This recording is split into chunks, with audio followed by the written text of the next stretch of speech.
네, 스마트머니의 선택입니다. 오늘도 김종유 애널리스트 모시고 말씀 나눠보겠습니다. 네, 애널리스트님 안녕하세요. 안녕하십니까? 네, 앞서 오프닝에서도 말씀을 드렸지만 주요 기업들 실적 발표가 이어지고 있습니다. 아직 다 나온 건 아니지만 한번 중간 평가를 해봤으면 좋겠는데요. 요즘 실적 어떻게 보십니까? 한마디로 좋지 않습니다. 특히 한국 기업들의 실적이 아주 좋지 않은데요. 뭐 두 가지 과정으로 이해해 볼 수가 있겠죠. 애널리스트들의 낙관적 편향이 너무 심했다. 그러니까 뭐 여러 가지 상황이 안 좋아졌음에도 불구하고 괜찮을 거야 이제 이런 식의 실적 평가를 내놓다 보니까 당연히 컨센서스하고 발표되는 실적이 멀어질 수밖에 없는 거고요. 지금 뭐 삼성 SDI, 뭐 현대위아 이런 종목군들의 실적이 계속 발표되고 있습니다만 어느 하나 실적 예상치를 채우고 있는 종목이 없습니다. 뭐 삼성전자를 필두로 해서 현대차, 기아차, 어제 발표된 뭐 대림산업 같은 경우에도 충격적이었고요.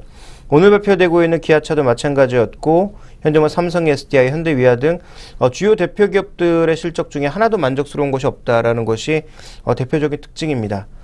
다만 미국과 우리가 좀 결부지어서 살펴볼 만한 그 이슈들이 있는데요. 먼저 IT 기업 하면 굉장히 바운더리가 넓죠. 그래서 IT 기업도 우리가 큰 바운더리로 봤을 때는 하드웨어와 소프트웨어로 나눠볼 수가 있고 또 서비스 기업까지도 나눠볼 수가 있는데 이 서비스 기업들 중에서 최근에 이제 미국에서도 인터넷 기반의 서비스를 하는 이베이라든지 아니면 스트리밍 업체인 넷플릭스 같은 경우에 실적이 굉장히 예상보다 좋았거든요. 그래서 시간에서 뭐 15%, 뭐 8%의 급등을 나타내는 모습을 보여줬고 그리고 이제 그나마 괜찮았던 건 뭐 샌디스크라든지 아니면 마이크론 같은 그 IT 쪽의 필수 부품을 만드는 업체들의 실적은 괜찮았습니다. 이것은 뭐 한국도 마찬가지예요. SK하이닉스 실적이 나쁘지 않을 것으로 계속 예상이 되고 있는 가운데 삼성전자도 반도체는 선전했죠. 그렇지만 세트 쪽이 전반적으로 좋지가 않았고요. 또 한국의 대표적인 그 필수 부품, IT 필수 부품으로 볼 수 있는 게 바로 디스플레이 쪽의 LG 디스플레이 아니겠습니까? 기대했던 것보다 실적이 잘 나왔어요. 그래서 지금 뭐 이제 이 업종별로 본다면 미국은 하드웨어는 전체적으로 부진했지만 소프트웨어 쪽에서의 일부 그리고 인터넷 쪽과 함께 필수 부품의 강세가 나타나는 양상이었고요. 한국 같은 경우에도 SK하이닉스 같은 필수 부품의 그 실적은 여전히 좋을 것으로 예상되고 있는 가운데 세트 종목의 약세 그리고 일반 부품들 특히 지금 뭐 삼성 SDI를 포함해서 대부분의 일반 부품들의 실적은 여전히 안 좋을 것으로 보여지고 있기 때문에 주요 부품주들 중에서는 뭐 실적 발표 구간에서 다시 한번 변동성이 좀 확대될 가능성은 우리가 염두에 둬야 될 것 같습니다. 그 다음에 이제 IT와 함께 시장을 바쳤던 것이 자동차죠. 조금 전에 언급드렸던 대로 가장 애널리스트들의 낙관적 편향이 강했다라고 볼 수가 있는데요. 뭐 해외 쪽에서는 최근에 자신들의 자동차를 좀 더 강조하기 위한 그런 노력들이 많이 나타나고 있는 반면 유독 한국의 기자들과 애널리스트들은 한국차 잘 나갔고 아직도 잘 나갈 거고 걱정 없다라고 얘기하고 있지만 그러면 애널리스트들이 틀린 거겠죠. 실적 추정이 그동안 너무 낙관 편향적이었습니다. 그래서 현대차도 이익률 10%는 깨고 내려왔고 제가 보기엔 고착화될 가능성이 좀 있어 보이고요. 그 다음에 기아차 실적도 예상치를 채우지 못하면서 양적으로는 계속 증가하고 있는데 질적인 문제들 그래서 이것이 뭐 4분기 일시적인 흐름이었으면 좋겠는데 제가 보기에 그렇게 녹록해 보이지가 않거든요. 그래서 자동차 같은 경우에는 지금 어떻게 대응해야 될지 좀 고민이 많이 필요한 상황이고요. 그다음에 건설 쪽은 작년 1분기부터 GS건설이 충격을 크게 줬고 그 뒤를 바로 이어서 삼성 엔지니어링이 카운터펀치를 2번 날렸거든요. 그래서 그때 건설업종들이 전부 한번 동반 망가졌다가 작년 4분기부터 서서히 살아나는 모습을 보여서 올 초까지만 하더라도 낙폭과대에 따른 반등이 가장 강하게 주어졌던 종목군들인데요. 어제 대림산업 실적 발표하고 나서 오늘 GS건설 박살나고 있죠. 대부분의 종목군들의 실적이 좋지가 않습니다. 그러니까 중동과 관련된 악재 여진이 여전히 좀 이어지고 있다는 관점에서 이들의 업종에 대한 그 전반적인 투자 관점은 다시 한번 언급드릴 시간이 있겠습니다만 어쨌든 뭐 실적만으로 봤을 때는 이 중동발 악재 여진이 과연 어디까지 이어지는 것인지 확인이 좀 필요하다고 판단해 볼 수가 있겠고 자 마지막으로는 뭐 필수 소비재라고 하면 우리가 여러 가지를 들 수 있는데요. 뭐 화장품이라든지 뭐 여자들에게도 화장품이 필수 소비재 아니겠습니까? 뭐 그런 부분들이라든지 아니면 전력 뭐 음식료 이런 쪽의 필수 소비재 쪽의 움직임인데 어제 LG생활건강의 실적이 그렇게 나쁘지 않았음에도 불구하고 오늘은 차익 매물로 엄청나게 두드려 맞고 있거든요. 그래서 이들 종목은 실적이 그렇게 나쁘지 않았지만 그리고 앞으로도 이제 내수를 키운다라는 얘기가 많이 나오고 있음에도 불구하고 개별 악재만 만나면 수급이 너무 쉽게 붕괴되는 모습을 보여주면서 지금 장의 성격을 좀 드러내고 있는 것이 아닌가. 그래서 전체적인 실적의 중간 평가를 해보면 우리나라 기업들은 좋은 게 거의 없다. 이렇게 얘기할 정도로 시장의 예상치와 많이 하회하고 있는 모습이 나타나고 있습니다. 네, 여러 종목들 이제 말씀을 해주셨는데요. 그 중에 한 자동차주에 조금 더 한번 관심을 한번 가져보겠습니다. 실적 발표 이후에 또 낙폭이 꽤 많이 과대가 됐습니다. 확대가 됐습니다. 오늘도 현대차, 기아차 많이 하락하고 있는 상황인데요. 이런 자동차주에 대한 투자 전략은 앞으로 어떻게 가져가야 할까요? 일단 우리가 좀 생각해 봐야 될 게 장기적인 흐름에서 자동차가 과연 안 좋으냐. 그러니까 장기를 어떻게 보느냐에 따라서 달라지겠죠. 뭐 앵커께서는 장기라고 하면 보통 어느 정도 생각하고 계십니까? 한 1, 2년 이상은 돼야 장기라고 볼 수 있지 않을까요? 뭐 저는 최소한 장기라고 한다면 3년 이상을 생각하거든요. 그러니까 네. 사람마다의 각각의 차이는 있겠지만 정말 장기적인 관점에서 투자를 생각하고 있다면 현대차, 기아차 같은 경우에 뭐 나쁠 여지는 별로 없겠죠. 왜냐하면 과거에 비해서 공장도 많이 늘었고 생산하는 자동차의 숫자가 다르고 이익률도 스스로 조절할 수 있는 정도의 능력도 생겼고요. 그러니까 과거에는 저가에 1600cc 이하의 C세그멘트 이하급을 파는 회사에서 이제는 뭐 플래그십 세단 같은 것들도 해외에서 팔 수 있을 정도의 기술력이 만들어졌거든요. 그러니까 분명히 장기적으로 보면 나쁘진 않을 거다. 그리고 뭐 수소차라든지 아니면 현재 하이브리드, 물론 일본보다 기술은 많이 떨어지지만 어쨌든 이런 쪽의 개발력도 가지고 있다라는 측면에서 장기적인 그림은 뭐 나쁘지 않겠다. 많이 조정을 받는다면 사야 되겠다라는 생각을 가지고 있지만 단기적인 관점에서는 조금 다릅니다. 그래서 관망을 하거나 비중 축소하는 게 좀 맞지 않나라고 보고 있는데요. 여러 번 이 자동차 그 부품주와 자동차에 대해서 언급드렸다시피 저는 중기적인 관점 한 6개월에서 1년 내 정도는 완성차보다는 여전히 부품이 좋다라고 보고 있습니다. 근데 부품도 그냥 부품이 아니라 글로벌화되고 있는, 그러니까 우리나라 자동차가 내수차에서 수출을 조금 하던 그런 자동차 회사가 해외 공장들 많이 세우면서 결국은 수출과 내수의 비중이 완전히 역전이 돼서 지금 2대1이 됐죠. 수출이 거의 66, 내수가 33 정도 이렇게 바뀌지 않았습니까? 그러니까 그런 관점으로 돌아서는 과정에서 현대차의 시가총액이 이만큼 올라온 거거든요. 그러면 지금 국내 부품사들 중에서도 해외 비중을 이만큼 낼 수 있을지는 아직 뭐 확신할 수는 없겠습니다만 어쨌든 현대기아차의 벤더에서 글로벌 벤더로 발돋움하고 있는 회사들이 분명히 있다라는 거죠. 그러니까 그런 회사들을 중심으로 대응을 하는 것이 좋을 것 같고 장기적인 관점에서 현대기아차와 계속 같이 흘러가는 종목군들도 나쁘진 않겠다. 그 대표적인 글로벌 벤더 부품사로 서고 있는 것이 원가가 이제 계속 떨어지고 있는 한국타이어 같은 경우, 그다음에 뭐 만도라든지 현대위아, 현대모비스 같은 종목군들은 장기적으로 보면 나쁘지 않다라고 판단을 하고 있습니다. 그리고 또 한 가지 우리가 지금 자동차에 대한 대응 전략에서 중요하게 봐야 되는 게 이번에도 뉴스로 많이 흘러나오고 있는 게 환율 때문이다. 그리고 일시적인 프로모션 비용 때문이다. 이런 얘기들 많이 나오고 있습니다. 저는 조금 다른 얘기를 하고 싶은데요. 실제로 가격 경쟁력 분명 영향을 줬겠죠. 환율 영향이 있었을 겁니다. 근데 이것만 보면 안 된다라는 거죠. 그 안에 과연 무엇이 숨겨져 있는가. 지금 미국의 제조업이 왜 살아나고 있는지 생각해 보면 미국의 자동차 빅3가 살아나고 있기 때문에 그렇습니다. 그래서 물론 다른 산업들도 좋아지는 것들이 많지만 실제로 양적인 부분에서 보면 미국의 항공기 산업 그리고 자동차와 같은 운수장비 산업이 고용 유발 효과도 좋고 실제적으로 제조업 지표를 긍정적으로 만들어주는데 굉장히 중요한 역할을 했거든요.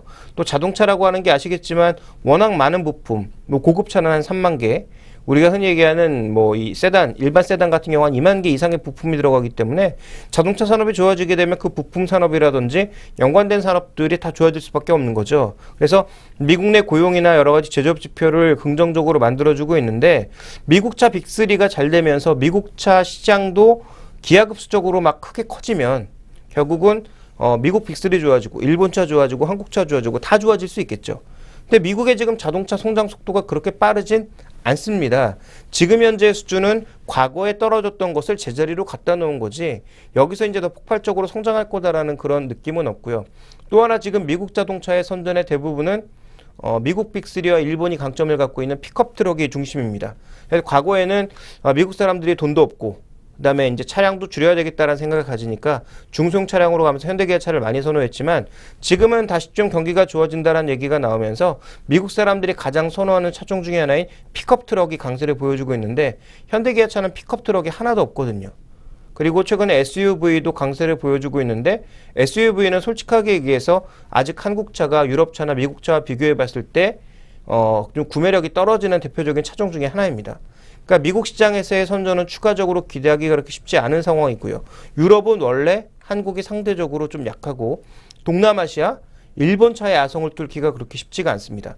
그렇다면 우리가 믿을 수 있는 것은 그나마 브라질, 중국 정도인데 중국의 최근에 경기의 흐름이 계속 꺾인다라는 얘기가 나오겠죠. 물론 장기적으로 보면 중국 자동차 시장 커진다는 거 다 알고 있습니다만 그거 모르는 사람이 어디 있습니까? 그리고 중국 내에서 또 로컬 자동차의 성장을 이끄는 여러 가지 정책들이 나오고 있다든지 그리고 중국의 대도시 같은 경우에는 지금 매연 규제로 인해서 자동차의 숫자를 예상만큼 빠르게 늘릴 수는 없습니다. 그럼 물론 다른 지역도 자동차가 늘겠지만 대도시가 가장 빠른 속도로 늘고 있는데 여기선 제한하고 다른 쪽에서는 치열하게 또 경쟁해야 되고 이런 부분들을 종합적으로 고려를 해야 된다는 거죠. 그래서 저는 지금 자동차 실적이 일시적으로 환율과 가격 효과 때문에 안 좋아진 것이다라는 얘기에는 전혀 동의할 수 없습니다. 그래서 구조적으로 뭔가 변화하는 것들이 있다라는 것을 염두에 둔다면 중기적으로는 현대기아차가 이런 과제들을 얼마나 현명하게 소화해내는지를 확인하는 과정이 필요할 것 같고요.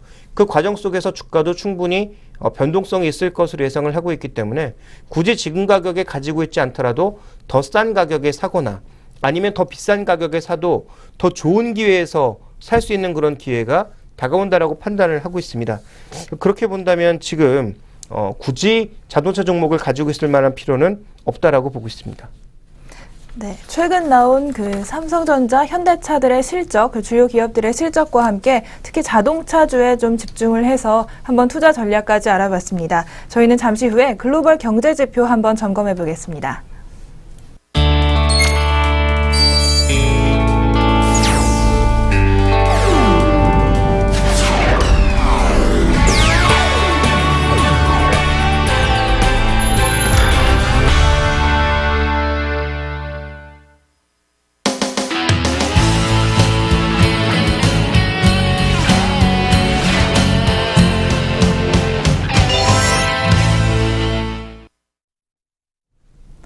스마트머니의 선택 김종유 애널리스트와 함께하고 계십니다. 이번 주 참 글로벌 경제 지표가 많이 발표가 됐습니다. 미국, 중국, 그리고 우리나라, 일본까지 참 많은 지표가 발표가 됐는데요. 이번 주 발표된 경제 지표 한번 점검해보죠. 네, 애널리스트님께 한번 여쭤보겠습니다. 네, 특히 구매 관리자 지수라고 하는 그 PMI, 중국과 유럽의 지수가 좀 엇갈리고 있는 상황을 보여줬습니다.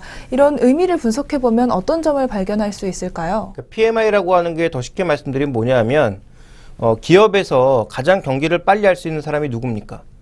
구매 쪽을 담당하고 있는 사람이거든요. 그러니까 구매 쪽을 담당하고 있는 사람이 오더를 받아서 진행하는 것이기 때문에 실제로 기업 내에서 구매 부서가 가장 경기라든지 주변 동향들을 빠르게 알 수밖에 없습니다. 물론 뭐 기획통이라든지 이런 쪽도 있겠지만 실무를 하는 입장에서 보면 이런 구매 관리자들의 인식, 그 사람들의 심리 이런 것들이 그래서 중요한 거거든요. 그러니까 PMI라고 하는 건 뭐냐면 구매 관리자 지수, 그들의 심리 상태를 나타낸 겁니다. 그래서 우리가 이제 PMI 많이 얘기하는데 뭣도 모르면서 이제 뭐 PMI가 어떻게 되면 뭐 이렇게 얘기하는 사람들이 많은데 가장 근본적인 기본부터 좀 우리가 알아야 될 것 같고요. 그 지금 유럽의 PMI는 굉장히 개선되고 있는데 중국은 둔화되고 있습니다. 준비된 그림을 보시면 유럽과 중국의 PMI, 지금 유럽은 기준선에서 계속 올라가고 있는 상황이고요. 지금 중국은 떨어지고 있습니다. 물론 계절 조정을 하게 되면 중국도 50을 넘었다라는 얘기가 나오고 있는데 이 두 가지의 차이가 존재하고 있는 가장 큰 이유 중에 하나는 지금 유럽은 다 좋아지고 있는 게 아닙니다. 프랑스 개판이고요.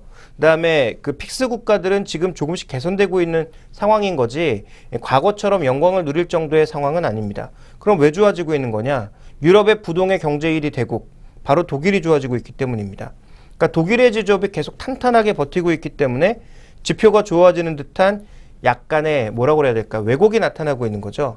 그러니까 독일을 비롯한 몇 개 국가 좋으면 유로 전체가 좋아 보이는 이 지표의 왜곡 효과, 이런 불균형을 해소하지 못해서 유럽이 아직도 어려움에 빠져 있는 거죠. 그래서 전체 지표를 놓고 볼 것이냐, 개별 국가들을 다 비교해 볼 것이냐, 이런 차이가 있는 상황인데요. 어쨌든 유럽은 독일이 잘 버텨주니까 견조한 상황이 나타나고 있는 거고, 그러면 도대체 중국은 왜 안 좋은 거냐? 그러니까 중국은 두 가지 PMI가 있습니다. 국가중앙통계국에서 제시하는 PMI가 있고요. HSBC라고 하는 투자은행에서 제시하는 PMI가 있는데요. 두 가지가 다릅니다.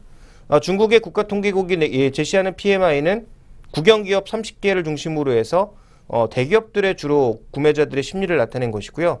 HSBC는 600개 기업을 조사하는데 대기업도 있지만 중소기업들이 많이 포함되어 있습니다. 그러니까 중소기업들의 심리가 상대적으로 좋지 않은 것은 중국이 계속적으로 산업 구조 조정을 하고 있기 때문이죠. 당연히 지금 구조 조정하면서 그들에게 어려움이 나타나고 있는데 뭐 심리가 좋을 리가 없겠고요.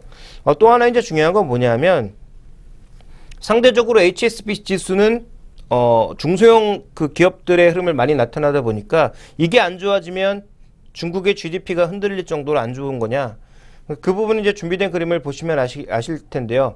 지금 HSBC가 내려가고 있다고 해서 중국의 전체적인 GDP 여전히 7%에서 안정적인 모습을 보여주고 있습니다. 그러니까 중소기업들 몇 개 안 좋아진다고 해서 이게 그렇게 큰 문제는 아니다라는 해석도 일부는 가능할 것 같고요. 또 하나 중소기업이다 보니까 뭐에 가장 영향을 받고 있느냐? 최근 중국의 단기금리 급등하고 있죠. 중국 인민은행에서 돈을 풀고 있음에도 불구하고 흔들리는 부분이 분명히 있기 때문에 M2, 즉 통화량이 감소하고 있습니다. 이런 부분들이 전체적인 대출에도 영향을 주면서 중소기업들의 심리를 불안하게 만들고 있는 거죠. 그러니까 지금 현재 중국 같은 경우에는 전체적으로 뭔가 크게 안 좋다라는 그런 느낌보다는 어쨌든 중소기업들을 중심으로 해서 투자 심리의 개선이 상당히 뒤늦게 나타나고 있고, 유럽은 겉보기엔 좋아 보이지만 실제로는 독일을 제외한 나머지 지역과의 격차는 여전히 유지가 되고 있는 상황이고 조금은 취약한 반등세라고 볼 수 있는 상황입니다. 그래서 대표 지표만 놓고 봤을 때는 뭔가 엇갈리는 것이 나타나고 있는 것 같지만 실제로는 모두 중국은 완만한 성장으로 돌아섰고, 그다음에 유럽은 성장을 하고 있는 것 같지만 여전히 속빈 강정이 좀 많더라. 이렇게 좀 우리가 볼 수 있을 것 같습니다. 네, 최근 발표된 지표에 좀 숨겨진 의미 한번 살펴주셨습니다. 네, 다음은 미국 지표 한번 살펴보도록 하겠습니다. 지난번에도 미국 주택 지표 우리가 좀 말씀을 드리면서 좀 주목해보자는 말씀을 드렸는데 이제 발표 결과와 시장 반응 궁금한데요. 어떻습니까? 그때 이제 말씀드린 건 신규 주택 관련된 부분들이 많았고요. 또 하나 이제 중요한 것들은 주택 심려 관련돼서 언급을 드렸고, 근데 실제로 이제 미국의 주택이 더 많은 부분, 더 많은 양을 차지하고 있는 건 기존 주택이기 때문에 이 부분이 더 중요하다라고 언급을 드린 적이 있습니다. 그럼 관련 지표들이 어떻게 흘러나오고 있는지 관련된 그림부터 좀 살펴보도록 하겠는데요. 자, 기존 주택의 재고 소진 기간은 더 줄어들면서 지금 살펴보시면 재고 소진 기간이 줄어들고 있다라는 것은 전체적으로 지금 주택 경기의 전반적인 흐름 나쁘지 않다라고 봐야 되겠죠. 재고 소진 기간이 줄어든다는 얘기는 뭡니까? 그만큼 사람들이 누군가 사고자 덤벼들고 있다는 얘기죠. 그러니까 더 빠르게 재고가 소진되고 있다는 그런 얘기고, 다만 주택 매매는 조금 상승하긴 했지만 시장의 예상치를 하회함으로써 지난달에 크게 악화되었던 것이 약간 개선되기는 했지만 개선폭은 미미했다. 이렇게 좀 볼 수 있는 상황입니다. 그러니까 미국 주택시장은 여러 번 언급드렸죠. 제가 여름부터 아마 언급드렸던 것 같은데 작년 여름부터 전체적으로 좋아지고 있는 것은 분명한데 하반기부터 분명히 둔화된다. 이것이 언제까지 이어질 거냐가 관건인데요. 최근에 이제 미국의 10년물 국채를 중심으로 해서 가파르게 올라가던 금리가 2.8%대에서는 정체되면서 등락을 거듭하고 있는 상황이고요. 그러다 보니까 당연히 연동되고 있는 30년물 국채나 30년물 국채와 연동되는 모기지 수익률은 제한적인 양상인데, 이게 다음 주에 이제 FOMC 회의를 거치면서 어떤 방식으로 재차 다시 레벨업을 하느냐, 아니면 레벨 다운이 되거나 현재 수준에 계속 머물고 있느냐가 관건이 되겠죠. 그래서 현재 레벨에 머물거나 레벨 다운이 되게 되면 주택시장은 다시 조금이라도 살아날 여지가 보이는 거고요. 그 다음에 중요한 것은 미국의 경기 회복 속도가 빨라져야 되는데 그 부분은 미국 내에서도 완전히 감론을박이 크게 나타나고 있습니다. 어떤 사람은 정말 탄탄하고 좋아졌다 이렇게 평가하는 사람도 있는 반면 아직 취약하기 때문에 통화 양적 완화 정책도 거두면 안 된다라는 그런 시각도 존재하면서 미국 내에서도 의견이 팽팽한 만큼 전체적으로 지금 우리가 미국 주택시장을 판단해 볼 수 있는 대표적인 지표는 결국은 금리가 될 수밖에 없고, 그다음에 또 금리와 연동될 수 있는 주택 가격을 볼 수밖에 없는 상황입니다. 그 부분을 그 그림으로 보시면 자, 지금 주택의 상승률은 꺾였습니다. 기존 주택의 상승률은 꺾였고요. 중간 주택 가격도 이번 달에 조금 올라가긴 했지만 전반적인 추세가 둔화되고 있는 그런 양상입니다. 물론 중기 추세는 돌고 있지만 이 중기 추세의 하단까지 거의 떨어지고 있는 상황이기 때문에 전체적으로 지금 기존 주택 중간 가격과 함께 전반적인 움직임을 보시면 상승 탄력이 좀 둔화되고 있는 것이 뚜렷하게 나타나고 있고요. 이것은 신규 주택, 기존 주택 가리지 않고 동일하게 나타나고 있는 흐름으로 볼 수가 있습니다. 그래서 전체적으로 지금 보시면 주택 시장의 탄력은 앞으로도 빠르게 개선되긴 어렵다. 그래서 FMC에서 무언가 변화를 주어야 아무래도 변화가 나타날 것 같은데 조금 전 언급드렸다시피 미국의 채권 수익률로 우리가 이런 판단을 해볼 수 있기 때문에 주목해 볼 만한 체크 포인트는 10년물과 30년물 미국의 채권 수익률이 레벨업하면 앞으로도 부진이 이어진다. 레벨 다운하거나 현재 수준에서 머물면 조금은 개선될 여지가 앞으로도 보일 것이다. 이렇게 봐야 될 것 같고요. 또 하나 이제 지금 지적하고 있는 게 서부 쪽은 괜찮았는데 동부 쪽이 안 좋아서 이번 지표가 그 예상을 밑돈 거다. 그러니까 지금 동부 쪽에 워낙 날씨가 좋지가 않죠. 뭐 한파도 계속 왔다가 뭐 눈도 많이 오고 막 이래서 집 보러 돌아다니는 사람들이 없어서 안 좋았던 거다. 이렇게 이제 평가절하하는 사람들이 좀 있습니다. 그래서 여기에 대한 의미를 축소를 하면 미국 주택 시장은 여전히 좋은 거다. 이렇게 얘기하는 사람이 있습니다만 그럼 지난달에 이렇게 푹 꺾여버린 건 어떻게 설명할 겁니까? 그래서 지난달에 이미 꺾였던 것이 계절적인 요인으로 회복하지 못한 것도 결국은 다음 달에 확인해 봐야 되는 상황이고요. 지지난달부터 빠른 속도로 올라가고 있는 금리에 대한 영향력도 이제부터 본격적으로 나타날 것이기 때문에 여러 가지 것들을 좀 종합적으로 고려해 봐야 될 것 같습니다. 그래서 미국 주택시장에 제가 보는 핵심은 10년물과 30년 국채 수익률이 FOMC를 기점으로 어떠한 방향성을 보여주느냐에 달려있다고 평가하고 있습니다. 네, 미국 시장까지 한번 살펴봤습니다. 미국 얘기 말씀을 방금 드렸지만 다음 주에 미국에 큰 이슈가 하나 있습니다. 바로 연방공개시장위원회. 앞서 잠깐 말씀을 드렸지만 FOMC가 이제 다음 주에 열릴 예정인데요. 이 FOMC에서 정책에 좀 변동성이 생길 수 있다. 이런 예측도 전에 한번 해주신 적이 있습니다. 이 다음 주에 그 발표를 앞두고 주요 경제 지표들에 대해서 한번 총평과 함께 앞으로의 전략 한번 말씀해 주신다면 어떤 점이 있을까요? 이미 뭐 여러 번 언급드렸습니다만 결론부터 말씀드리면 보수적인 전략으로 가야 됩니다. FOMC의 기본적인 결정은 일단 우리가 컨센서스로 알고 있는 게 100억 불 축소입니다. 그래서 일단 그 부분을 시장이 어떻게 받아들이는지, 특히 달러와 함께 미국채 수익률이 어떻게 받아들이는지를 반드시 확인하고 가야 되는 과정이고요. 우리 시장의 수급이 지금 엄청나게 취약하기 때문에 누가 하루에 1,000억, 2,000억만 팔아도 휘청일 수밖에 없는 그런 시장 흐름입니다. 그래서 저는 여전히 보수적인 전략을 조금 말씀드리고 싶고요. 선진국 좋아지고 있다고 아무리 떠들어봐야 모든 산업이 좋아지는 건 아닌 상황이거든요. 선진국 내에서도 특정 업종만 계속 좋아지고 있고 그들의 신고가도 말 그대로 그들만의 리그가 벌어지고 있습니다. 그래서 미국 내에서 신고가를 내고 있는 종목이 돌아가면서 다 신고가 내는 게 아니라 저 밑으로 꺼져 있는 종목군들은 여전히 계속 바닥권을 헤매고 있고 금융업종, IT에서 인터넷 중심 업종들 정말 몇 개만 가고 있거든요. 그래서 그런 업종들의 흐름을 고려해 보자면 뭐 미국 시장의 흐름이나 이런 흐름들이 아주 전반적으로 좋아진 것은 분명히 아니고요. 또 하나 중요한 것은 여전히 글로벌 자금, 펀드 자금들의 흐름은 여전히 이머징보다는 선진국을 향해 있습니다. 그런 식으로 본다면 당장 다음 주 FOMC에 뭔가 기대감을 가지고 공격적인 투자를 하는 것은 그렇게 수익률도 높지 않을 거고 위험한 전략이다라고 판단하고 있기 때문에 전략의 핵심은 FOMC 이후에 국내 시장에서 외국인들의 스탠스, 조금 전에 언급드렸던 달러와 함께 국채 수익률의 방향을 보면서 투자의 관점을 한 박자 정도는 좀 늦게 잡아나가도 괜찮지 않을까라고 보고 있고요. 확보된 현금이 있다면 현금을 지키는 게 가장 유리할 것 같습니다. 네, 오늘 스마트머니의 선택 일부 우리나라 기업들의 실적 중간평가 한번 해봤고요. 또 글로벌 경제 지표들 점검해봤습니다. 저희는 잠시 후에요. 건설업종 새로운 트렌드 가지고 다시 돌아오겠습니다.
스마트머니의 선택 김종유 애널리스트와 함께하고 계십니다. 네, 오늘 살펴볼 업종은 건설업입니다. 건설업종 작년 내내 좋지 않다 이런 얘기들 많이 들으셨을 텐데 이제는 해외 트렌드가 조금 변화하는 것 아니냐 이런 기대를 해볼 만하지 않냐는 얘기도 나오고 있습니다.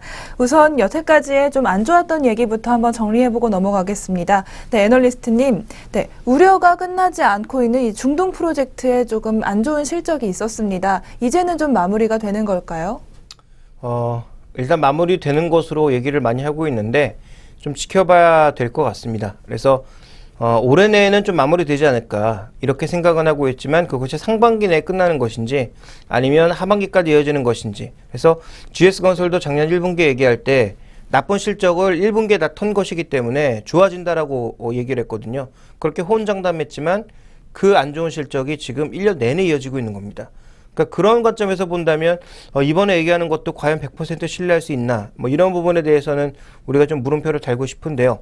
어쨌든 최근 애널리스트들의 최근 보고서 내용을 보시면 약간 변화되고 있는 것은 저수익성 사업이 줄어든다라는 것입니다. 줄어드는 이유가 우리가 이제 수주를 잘해서 이게 아니라 과거에 수주했던 저수익성 사업들이 준공 과정을 거치면서 하나둘 끝난다라는 거죠. 그래서 새롭게 수주한 내용들이 최소한 과거처럼의 저가 수주 그런 멍청한 짓만 하지 않는다면 이제는 수익성이 조금씩 개선될 수 있는 그런 여지들은 나타날 것이라고 보고 있는 것인데요.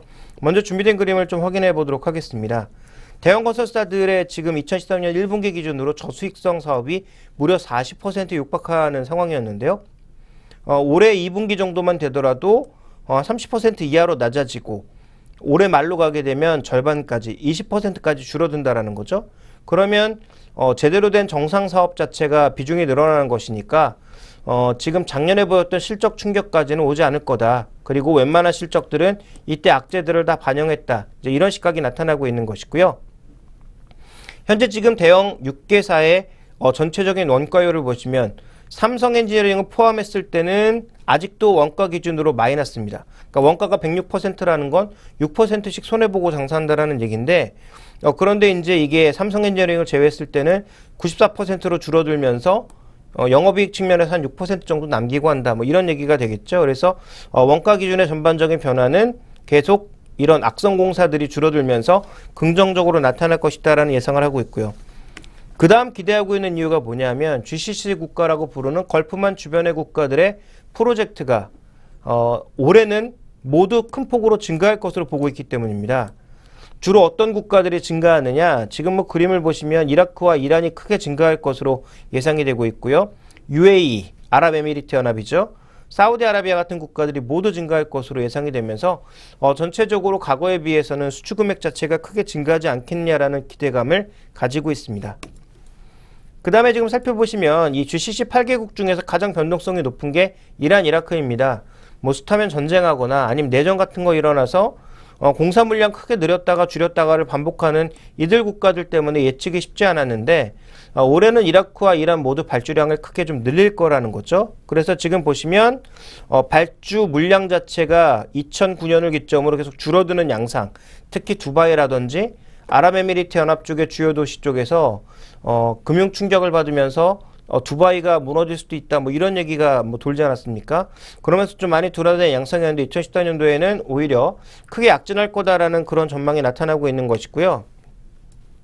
그것을 이제 좀 더 그림으로 도식화해 보면 파란색의 실제 수주, 그다음에 이 회색이 예산이라고 볼 수가 있겠는데 2005년부터 한 2007년까지만 해도 지금 그림에서 명확하게 나오듯이 항상 실제 발주가 더 많았습니다. 그러니까 예산보다 발주를 더 많이 했거든요.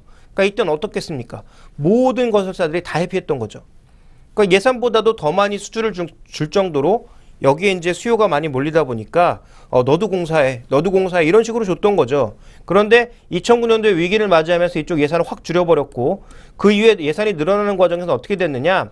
예산은 10조 잡아놓고 집행은 한 8조 하고 예산은 한 15조 잡아놓고 집행은 한 또 8조 하고 이런 식의 흐름이 나타났다라는 거죠. 그리고 아까도 언급드렸던 대로 이란, 이라크 심심하면 사고 치면서 뭐 공사를 한다고 했다가 전부 다 뭐 못하게 되고, 아니 이란 같은 경우에는 또 핵 때문에 제재를 받으면서 아예 뭐 물동량 자체가 막혀버리는 그런 상황도 나오게 되고, 그러니까 이런 여러 가지 그 우여곡절을 겪으면서 결국은 중동 쪽의 공사가 수익성이 크게 줄어드는 양상. 그러니까 건설사들이 먹고 살기 위해서 울며 겨자 먹기로 저수익 사업을 수주할 수밖에 없는, 아니면 가격 단가를 낮춰버리는 그런 상황으로 가거나, 아니면 지금 중동도 과거와는 다르게 옛날에는 이제 석유로 버는 돈이 워낙 많으니까 학교 공짜, 병원도 공짜, 전부 공짜 아닙니까? 그러다 보니까 그 모든 국민들이 팽팽히 놀고 그냥 이렇게 국가에서 주는 혜택만 받는 사람들이 많았지만, 최근 아랍해봄 이후로는 나도 일을 해서 돈을 벌겠다라는 사람들이 많아지다 보니까 실제로 예전에는 어떻게 했느냐, 그러니까 6, 70년대, 80년대까지만 해도 우리나라 사람 직접 중동 가서 공사하는 상황이 많았다면, 이제는 핵심 그 건설 기술자들만 너희 나라 사람 쓰고 실제로 공사하는 잡부들은 우리나라 사람 써라, 이런 의무 비율들을 막 강요하고 있거든요. 근데 우리나라에서 이제 공사를 하셨던 분들은 가시면 기존에 해왔던 일들이기 때문에 일을 착착착 진행할 수 있지만, 이 나라 사람들은 기본적으로 일하기도 싫어하는 사람들이고요. 업무의 숙련도도 굉장히 떨어지는 사람들을 데리고 일하려니까 돈도 작게 받았는데 일하는 사람들에게 급료는 더 많이 줘야 되고 일은 훨씬 못하고, 그러니까 이런 악순환들이 계속 반복이 되고 있는 거죠. 그러다 보니까 중동이라고 하는 지역을 떠날 수는 없고, 왜냐하면 가장 많은 일감이 있는 지역이니까.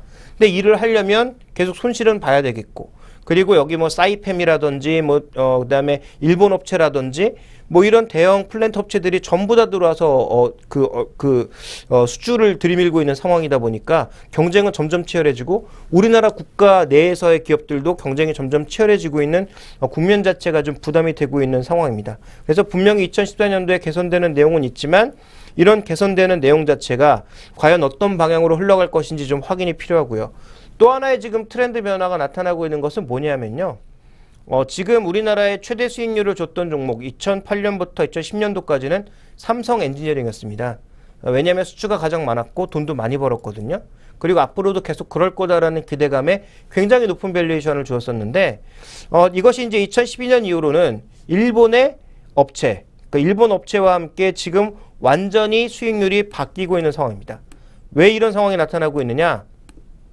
자, 일본의 1위 엔지니어링 업체는 뭘 주력을 하고 있냐면 가스 관련 사업들을 주력을 하고 있고요. 삼성 엔지니어링은 석유화학을 주력을 하고 있습니다. 근데 석유화학 같은 흐름들이 이머징 쪽에서의 영향력이 떨어지면서 삼성 엔지니어링은 급락하고 있는 반면, 지금 미국, 뭐 캐나다를 중심으로 해서 호주, 뭐 중국의 일부, 러시아 쪽은 셰일가스 개발에 엄청나게 주력하고 있는 상황이죠. 그러다 보니까 엔지니어링 업체도 현재 상황이 이머징을 바라보고 있느냐, 어떠한 에너지원을 바라보고 있느냐에 따라서 주가 수익률이 말 그대로 천차만별을 달리고 있다는 거죠. 그러니까 지금의 분위기는 완전히 삼성 엔지니어링을 떠나서 일본의 그 JGC라고 하는 회사로 모든 것이 좀 몰려가고 있는 그런 상황이다. 이런 변화들이 좀 나타나고 있습니다. 전체적으로 보자면 조금 긍정적인 흐름 없는 것은 아니지만 우려할 상황도 참 많이 있는 것 같습니다. 네, 또 한 가지 좀 궁금한 게요. 미국 셰일가스가 개발이 좀 활발해지면서 중동에서의 그 플랜트 사업이 좀 축소되는 것 아니냐, 이런 우려도 있었습니다. 이런 우려는 조금 축소가 됐나요? 그러니까 이제 그게 얘기를 좀 풀어야 될 것 같은데요. 뭐 이제 이런 얘기를 잘 모르시는 분들은 이게 도대체 무슨 얘기냐 이렇게 하실 수도 있는데, 지금 중동 쪽에서 그동안 석유만, 그 크루드 오일, 원유, 그 시꺼먼 원유만 팔아도 돈이 되니까 그만 팔았거든요. 근데 그것만 팔았더니 유가가 자기 마음대로 처음엔 움직였다가 오펙이라고 하는 기구가 솔직히 유명무실해졌습니다.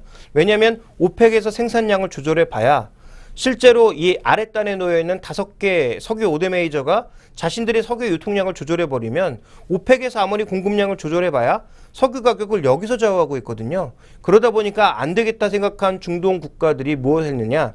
그러면 얘네들이 만드는 석유화학 제품들을 우리도 만들자. 이렇게 해서 지금 중동의 그 플랜트들이 엄청나게 늘어나게 된 겁니다. 그래서 양쪽 모두 이제 이런 비슷한 것들을 만들고 있었는데, 미국이 그동안 일방적으로 사우디 같은 곳에서 석유를 수입해서 쓰다가 이제는 암석에 박혀있는 오일이나 그 다음에 가스를 캐내기 시작해서 지금은 자기네 나라에서 쓰고 있고요. 그 다음에 생산량이 점점 늘어가면서 이제 수출하려고 하고 있거든요. 그러다 보니까 중동도 지금 에탄 크래커가 많이 만들어져 있는 상황에서 미국도 에탄 크래커가 점점 늘어나면 에탄 가격 폭락하고 석유화학 업체 다 망하는 거 아니야? 이제 이런 위기감이 나타났던 거죠. 과연 그게 그렇게 될 것이냐에 대해서 점검해 볼 필요가 있겠는데, 장기적으로 보면 우리나라의 NCC들, 그다음에 중동의 에탄 크래커들 모두 악영향을 받을 것으로 예상이 되고 있는데요. 당장은 아니라는 겁니다. 그래서 준비된 그림을 보시면 미국은 현재 생산하고 있는 석유화학 제품들의 수출을 대부분 북미 지역 혹은 아메리카 지역 쪽으로 수출을 많이 할 것으로 예상이 되고 있고요. 사우디는 여전히 한국을 중심으로 하는 동북아, 그리고 이 주변 지역, 유럽 지역 쪽으로 할 것으로 예상이 되고 있습니다. 자, 이런 관점에서 놓고 봤을 때 아직은 치열하게 붙을 만한 그런 상황은 아니다. 그런데 미국 쪽의 생산량을 폭발적으로 늘리게 되면, 그리고 중국의 석탄화학이 본격적으로 진행이 되게 되면 그땐 얘기는 조금 달라질 수 있습니다. 자, 그 다음에 또 한 가지 중요한 게 뭐냐면 우리가 이제 중동에 대해서 이제 여러 가지 그 미국이나 이런 쪽에서 셰일가스가 나오기 시작하면서 영향력 줄어든 거 아니냐라고 얘기를 하고 있지만, 실제로 가격 경쟁력 측면에서만 보자면 지금 유럽이 가장 떨어지고요. 그러니까 그룹을 한 3개로 나눠볼 수 있을 것 같은데, 에틸렌이라고 하는 제품에서 생산해내고 있는 굉장히 많은 석유화학 제품들이 있는데 그 가격 경쟁력을 놓고 봤을 때 유럽이 가장 떨어지고 중간 단계가 미국이고요. 중동이 여전히 가격 경쟁력을 중심으로 해서는 가장 유리한 국면을 보여주고 있습니다. 그러니까 아직까지는 에탄 크래커를 중심으로 미국이 공급량을 본격적으로 늘린 것은 아니기 때문에 여전히 중동 쪽에 추가적인 수주나 이런 것들을 이어갈 가능성은 남아있다, 이렇게 봐야 될 것 같고요. 그래서 전체적으로 좀 지역별로 에탄 크래커의 흐름을 보시면 중동이 가장 많고, 그 다음에 이제 북미고요. 동북아나 중국 같은 경우에는 주로 납사, NCC라고 하는 나프타 처리 시설이 주력을 차지하고 있습니다. 그래서 서로 이렇게 석유화학 쪽의 균형을 나타내고 있는 상황이기 때문에 이런 관점에서 본다면 결국 미국 쪽에서 언제쯤 빠르게 늘릴 것이냐가 관건이 되겠죠. 그런데 이미 모두에도 말씀드렸습니다만 장기적으로는 그렇게 되겠지만 지금 당장은 아니라는 관점에서 중동의 플랜트가 쉽게 꺾여 내려올 거다, 앞으로 공사 안 할 거다, 이렇게까지 생각하기에는 조금 무리일 것 같습니다. 네, 건설업에 관련한 이제 다양한 글로벌 상황들 한번 살펴봤습니다. 그렇다면 앞으로 해외 건설에서 좀 주목할 만한 트렌드가 있다면 어떤 게 있을까요? 또 이제 트렌드를 좀 쫓아갈 만한 종목도 한번 추천을 부탁드립니다. 네. 지금 현재 그렇다면 석유화학 관련된 플랜트는 앞으로도 녹록지 않을 거다. 그러니까 고가 수주, 수익성 많이 나는 수주는 쉽지 않을 거다라고 볼 수가 있겠고, 장기적으로 지금 미국 쪽에서 에탄 크래커의 양을 많이 늘리게 되면, 그러니까 그 유지 보수 측면이 아니라 신규 크래커가 많이 늘어나서 앞으로도 이제 에탄 생산량이 좀 늘어나게 되면 부담이 될 거다라는 것을 다 알고 있는 상황인 거죠. 그러면 현재 이제 막 시작하고 있지만 빠르게 수출량이 증가하고 있는, 또 수출량이 증가하고 있는 건설 부분은 뭐가 있느냐, 이 부분에 대한 점검이 필요한 거죠. 그러니까 준비된 그림을 보시면 최근 국내 건설사들의 해외 철도 수주 금액이 늘어나고 있습니다. 물론 절대 금액으로 놓고 봤을 때는 굉장히 미약한 상황입니다. 바닥 거의 없었다가 2014년도에 갑자기 증가한 거거든요. 그리고 이것도 거의 한 회사가 거의 독점하다시피 했습니다. 그래서 전체적으로 지금 보면 앞으로 늘어날 가능성은 충분히 있지만 어쨌든 지금 출발한다는 입장에서 이 부분을 우리가 좀 주목해 볼 필요가 있지 않나라고 보여지고요. 근데 각국의 지금 상황으로 봤을 때, 그리고 우리나라 대형 건설사의 상황으로 봤을 때 대형 건설사들은 매출액과 해외 매출액 비중이 계속 늘고 있는 상황이기 때문에 해외 쪽에 목매달 수밖에 없는 상황이에요. 그러니까 국내 아무리 좋아져 봐야 해외 쪽 비중이 늘고 있는 현 상황에서 해외 쪽을 죽쓰게 되면 우리나라 건설업체들은 망하는 거죠. 그러니까 해외 쪽은 계속 무언가 뚫어내야 되는데, 조금 전에 늘고 있는 이 철도와 관련된 사업들이 장기적으로 좋은가를 살펴보기 위해선 이쪽에 과연 각국 정부들이 돈을 많이 쓰는지를 확인해 봐야 되는데요. 실제로 지금 보시면 중동 지역 같은 경우에도 철도 프로젝트에 점점 많은 돈을 쓸 것으로 예상이 되고 있습니다. 그래서 2014년도에 전체적인 예상 금액은 2013년도에 비해서 거의 2배가량 증가한 상황이고요. 인도 같은 경우에도 점점 투자 금액을 늘릴 것으로 예상이 되고 있습니다. 거기에다 이제 중국 같은 경우에도 마찬가지고요. 중동에서는 장거리 철도 수요뿐만 아니라 아부다비나 이런 대도시들 중심으로 해서 메트로, 즉 지하철 수요도 증가할 것으로 예상이 되고 있거든요. 그리고 이제 동남아 지역 같은 경우에도 주요 도시를 근간으로 해서 이제 지하철 같은 것들이 들어설 것으로 예상되고 있기 때문에 우리나라 대형 건설사들이 해야 될 것은 2008년, 2009년도까지 했던 공격적인 석유화학 플랜트가 아니라 이런 SOC 쪽에 주력을 해야 된다라는 거죠. 그래서 앞으로 뭐 스페인의 이탈리아의 사이펜이라든지 아니면 뭐 일본의 JGC라든지 이런 회사들과 치열하게 경쟁에 들어가면서 결국은 이쪽 쪽에 공사를 얼마나 따오는지가 관건이라고 볼 수가 있겠고요. 그렇다면 조금 전에 제가 설명드렸다시피 과연 어떤 회사가 그렇게 공격적으로 해외 쪽에서 지하철 수주를 따왔느냐? 삼성물산이거든요. 그래서 삼성물산 같은 경우가 지금 중동 공사 비중이 상위 6개사 중에서 가장 낮습니다. 그러니까 중동에서 뭔가 문제가 터지더라도 상대적으로 거기에 받을 악영향은 제일 적다라고 보여지고요.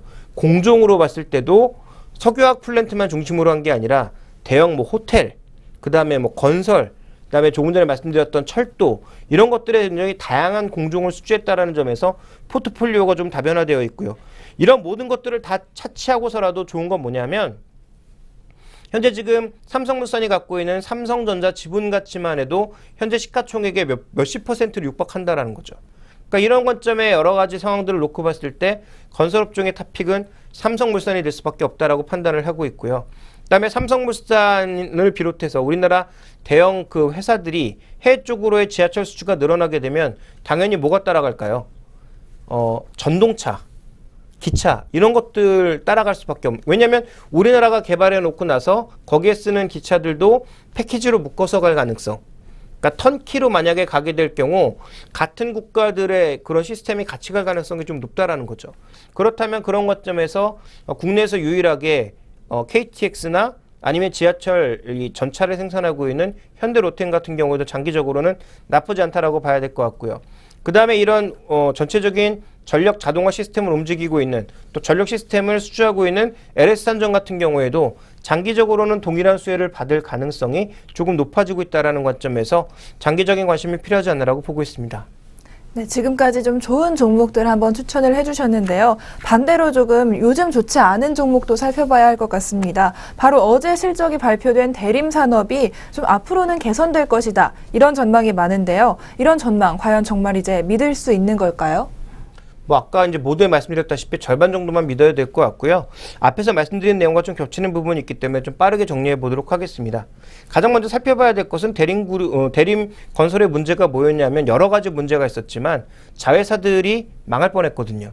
그와 관련된 문제가 있었는데 준비된 그림을 보시면 대림산업 밑에 가지고 있는 뭐 고려개발이나 삼화 같은 회사들이 이제는 제정신을 차린 정도까지는 아니지만 그래도 과거에 가장 안 좋았던 시기에서는 벗어나고 있다. 그러니까 자회사와 관련된 리스크는 분명히 줄었다라고 봐야 될 것 같고요. 그 다음에 이제 이 회사들이 돌아선 것과 동시에 지금 건설 매출액과 영업이익 기여도가 가장 높은데 조금 전에 살펴봤던 것처럼 수주와 매출이 안 좋았단 말이에요. 지금까지는 안 좋았는데 말씀드렸던 것처럼 지금 보시면 중동 쪽의 수주가 전반적으로 늘어날 것으로 예상이 되고 있기 때문에 석유화학 플랜트의 강점을 갖고 있는 대림산업도 분명히 여기에 일조를 할 거다. 라는 점을 우리가 살펴보실 필요가 있는 거죠. 그래서 전체적으로 지금 현재 구간에선 이 부분 나쁘지 않다라고 보여지고 있고요. 자, 그다음에 대림산업은 또 하나의 특징이 뭐냐면 건설 쪽의 비중이 절대적으로 높지만 석유화학 관련 매출도 가지고 있는데요. 그 부분의 전체적인 흐름도 지금 좀 개선될 것으로 예상이 되고 있습니다. 왜냐하면 매출이 줄었던 것이 탱크 유출 사고로 인해서 매출액을 크게 줄였었는데 이 부분은 올해 들어 정상을 찾을 것으로 예상이 되고 있고 그다음에 부타디엔 가격이 급속도로 빠지면서 YNCC라고 하는 여천단지 순이익이 크게 줄어들었는데요. 이 부분도 부타디엔 가격이 추가적으로 낮아지지 않고 유지가 되고 있는 상황에서 타이어 매출 같은 것들이 증가하고 있기 때문에 서서히 정상을 찾아 나간다면 최소한 실적은 올해 상반기 정도를 바닥으로 해서 회복세를 보이지 않을까라고 예상을 하고 있습니다. 네, 그렇다면 지금 많이 하락한 상태인데 이런 조정을 이용해서 좀 매수를 시도해도 괜찮을까요? 네, 4분기 실적 충격을 봤더니 오늘 바로 그 충격이 나타나고 있죠. 그리고 관련된 종목군들 동시에 다 빠지고 있죠. 그런 관점에서 본다면 추가적인 충격은 분명히 좀 확인을 해봐야 될 것 같습니다. 그렇지만 현재가 당장 오늘이 악재의 끝자락은 아니라고 할지라도 악재의 정점은 서서히 좀 지나가고 있다는 판단도 동시에 해봐야 되지 않을까. 그리고 이번에 3천억 정도의 적자가 난 이유도 사우디 법인의 손실을 빠르게 반영하는 과정에서 나타난 것이 아닌가 이렇게 생각해 볼 수 있거든요. 그러니까 그런 과정에서 본다면 장기적으로 봤을 때는 조금씩 분할 매수 정도는 생각해 볼 수 있는 구간이 아닌가 이 정도로 생각하고 있고요. 다만 2008년도 정도처럼 아주 화려한 실적을 보일 거다 이 정도의 생각을 가지고 공격적인 매수라는 건 저는 적절하지 않은 것 같습니다. 그러니까 기대 수익률을 낮춰 잡은 상황에서 지금부터의 분할 매수는 가능하다. 그리고 만약에 포트폴리오에 실른다면 제가 보기에는 한 번에 전체 살 수 있는 물량의 한 10% 정도를 10번 정도로 쪼개서 사는 게 좋을 것 같고 그 시기는 올 상반기 내 정도로 보시는 게 좋을 것 같고요. 목표 수익률은 지수 수익률 기준이 한 10% 정도라면 지수 수익률보다 약간 뛰어넘는 한 15% 내외 정도를 봐야 되지 않을까라고 판단하고 있습니다. 네, 대림산업까지 투자 전략 한번 말씀을 해주셨습니다. 네, 오늘 좋은 말씀 고맙습니다. 네, 스마트머니의 선택 김종효 애널리스트와 함께 하셨습니다.